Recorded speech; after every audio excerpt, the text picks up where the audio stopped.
Selamat datang kembali di Setup and Solve episode 3. Saya Yance Ibnu Kalam, tim technical dari Wahana Piranti Teknologi.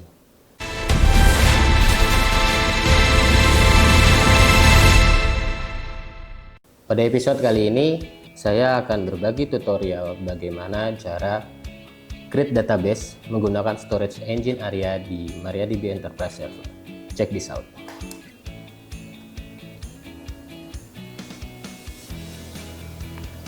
Pertama, yang kita lakukan yaitu kita masuk ke dalam konsolnya MariaDB dengan cara mengetikkan MariaDB. Setelah itu, kita buat database-nya, yaitu dengan cara create database. Sebagai contoh di sini, database yang akan kita buat yaitu database sales. Lalu kita enter. Di sini query OK. Satu row affected, berarti database sales sudah ter-create. Selanjutnya, untuk melihat bahwasanya database ini benar-benar sudah ter-create, yaitu dengan cara melakukan show database, lalu kita enter. Di sini bisa kita lihat database yang tadi sudah kita buat, yaitu database sales, sudah terbuat. Selanjutnya, kita akan menggunakan database tersebut dengan cara use nama database-nya, yaitu sales. Setelah itu kita lanjutkan dengan membuat table pada database tersebut.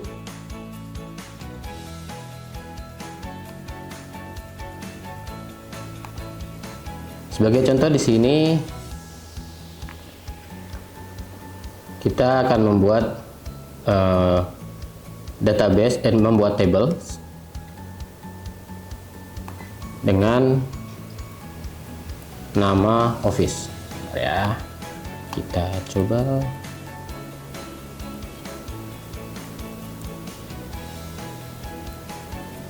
create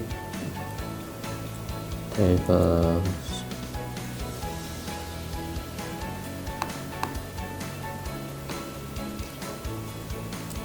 Kita coba buat create tables office, lalu kita deskripsikan kolom apa saja yang ingin kita masukkan ke dalam table office tersebut.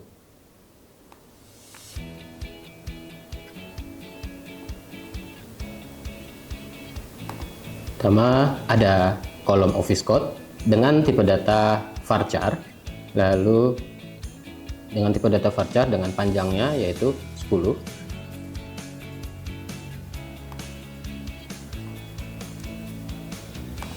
Lalu ada kolom city dengan tipe datanya sama varchar, lalu dengan panjangnya 50.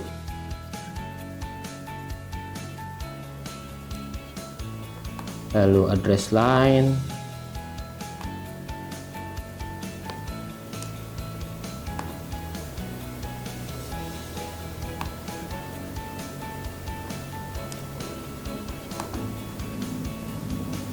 lalu state,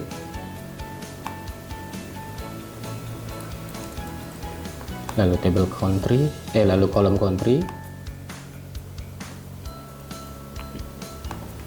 lalu ada postal code,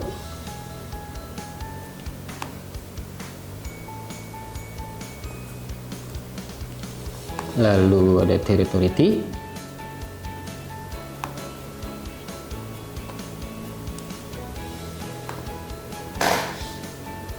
lalu yang terakhir ini kita men-setup table si office code ini sebagai primary key, dan juga kita di sini menggunakan storage engine ARIA.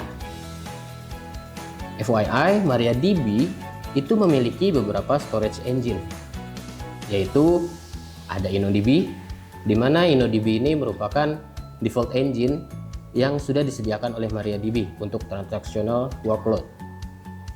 Dia mendukung ACID atau Atomicity, Consistency, Isolation, dan Durability. Lalu kedua ada Column Store. Column Store di sini merupakan engine yang berbasis kolumnar. Dia merupakan storage yang biasa digunakan untuk analytical workloads. Lalu ada juga MyRocks. MyRocks ini merupakan engine berbasis RockDB yang dioptimalkan untuk write intensive workload. Dan yang terakhir ada ARIA yang dimana kita gunakan saat ini, yaitu untuk lightweight engine untuk temporary tables dan juga internal operation. Yuk kita enter. Di sini query oke. Lalu kita cek apakah table tersebut benar sudah tercreate dengan cara show tables. Di sini table office sudah tercreate. Selanjutnya kita lanjutkan dengan mencoba mengalter table, di mana kita di sini ingin menambahkan kolom font pada table office tersebut dengan cara alter table. Lalu di sini office ini merupakan nama tabelnya, alter table office, add kolom. Kolom apa yang ingin kita tambahkan yaitu kolom font dengan tipe data varchar dan juga lengthnya 50. Di sini kita akan membuat kolomnya setelah kolom city. Lalu kita enter. Oke, di sini sudah tercreate. Lalu kita bisa mendescribe table tersebut dengan cara describe lalu nama tabelnya office. Di sini bisa kita lihat bahwasanya table office yang tadi kita buat dengan kolom-kolom yang sudah kita buat tadi di atas ini sudah tercreate ya, sesuai dengan yang kita inputkan tadi.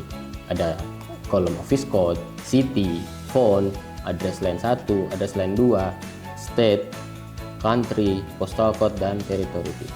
Bahkan font yang kita tambahkan tadi dengan menggunakan query alter table itu juga sudah ter-add di dalam table tersebut. Selanjutnya kita coba cek dulu file dan metadata yang telah dibuat di disk dengan menjalankan perintah sebagai berikut, yaitu ls inal lalu nama direktorinya /var lib mysql cells. Kita enter. Di sini bisa kita lihat di sini ada file db.ept, office.frm, office.mad, office.mai. Jadi biasanya kalau kita membuat database ataupun table itu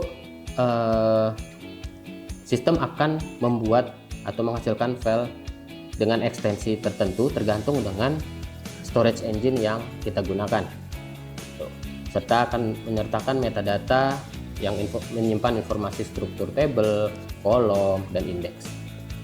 Sebagaimana contohnya ada db.opt.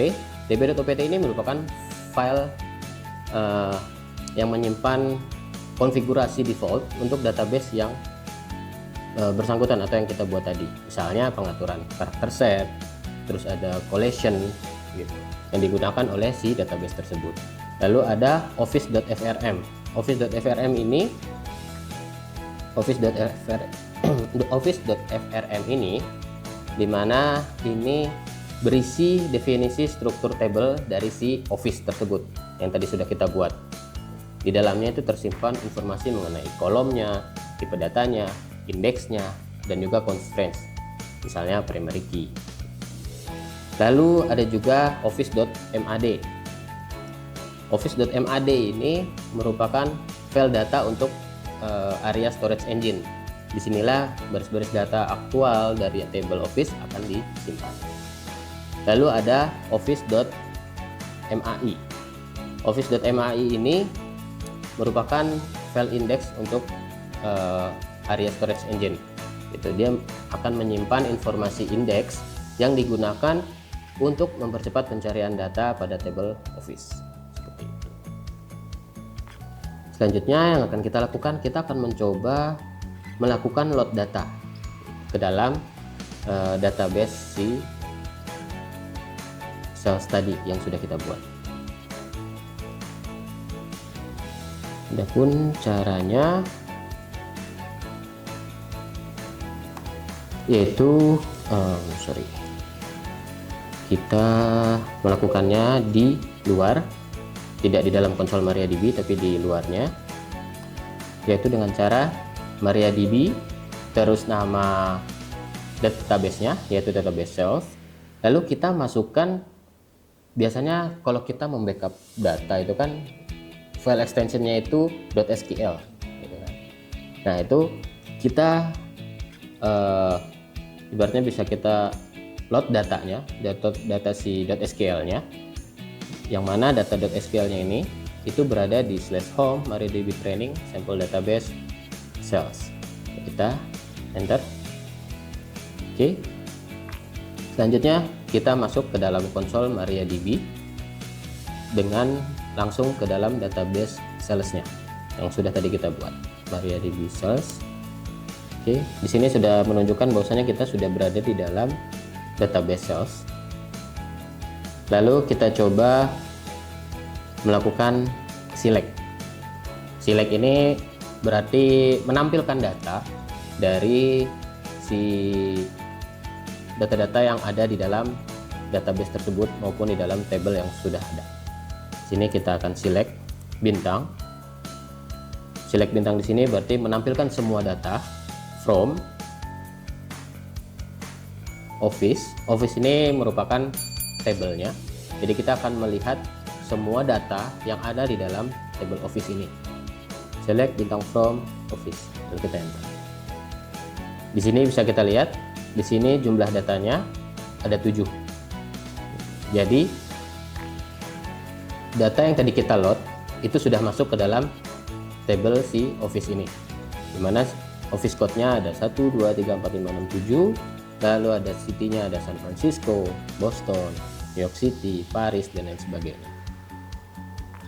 Lalu kalau misalkan kita mau insert secara manual, tidak meload data yang sudah ada, itu dengan cara insert into, lalu masukkan nama tabelnya, yaitu nama tabelnya adalah Office. Lalu kita masukkan nama-nama kolomnya, yaitu ada Office code, lalu city, lalu phone, address. Line 1 address, line 2 state, country, postal code, territory,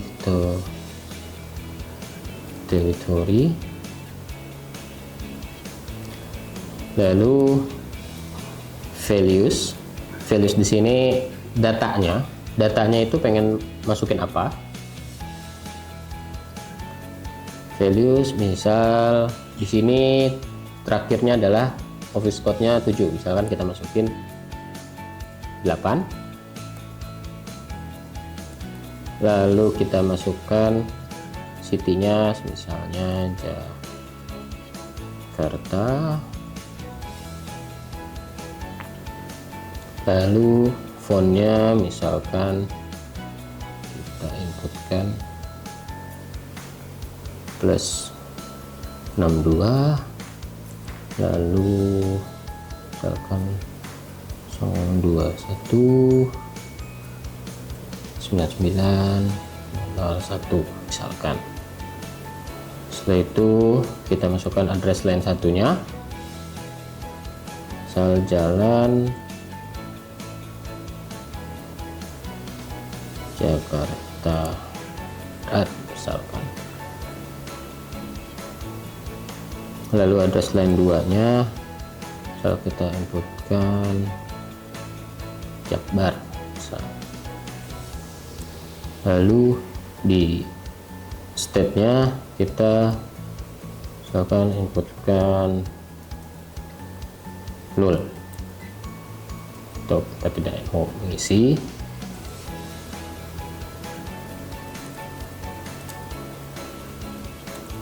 Lalu untuk country-nya kita masukkan Indonesia.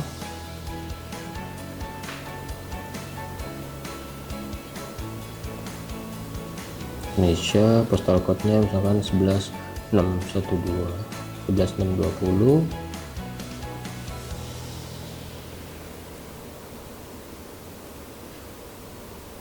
Ini kita kasih kutip. Lalu misalkan teritorinya apa ya, kita masukkan misalkan. Diawali buka kurung, karena tadi kita diawali dengan tutup kurung, lalu diakhiri dengan tutup kurung. Kita akhir tutup kurung, lalu kita jangan lupa kita masukkan titik koma, lalu enter. Di sini query oke. Lalu kita coba cek apakah benar datanya masuk ke dalam table office tersebut. Select bintang from office, enter. Oh sorry, kurang S di sini. Jadi kalau dalam mengecek data itu tabelnya harus benar-benar sama. Di sini sebagai contoh tadi saya mengetikkan office-nya tidak pakai S, itu dia nggak akan terbaca ya, karena kan tabel yang tadi saya buat itu office-nya itu menggunakan S. Jadi benar-benar harus lengkap nama tabelnya. Di sini bisa kita lihat datanya yang tadi kita input secara manual itu sudah masuk ya. Di sini ada office code-nya 8, itu yang tadi kita input, terus juga city-nya Jakarta, terus juga font-nya juga kita sudah masukin, address line 1, address line 2, step dan lain sebagainya sudah kita masukkan. Mungkin sekian tutorial untuk hari ini. Sampai bertemu di episode setup and solve berikutnya.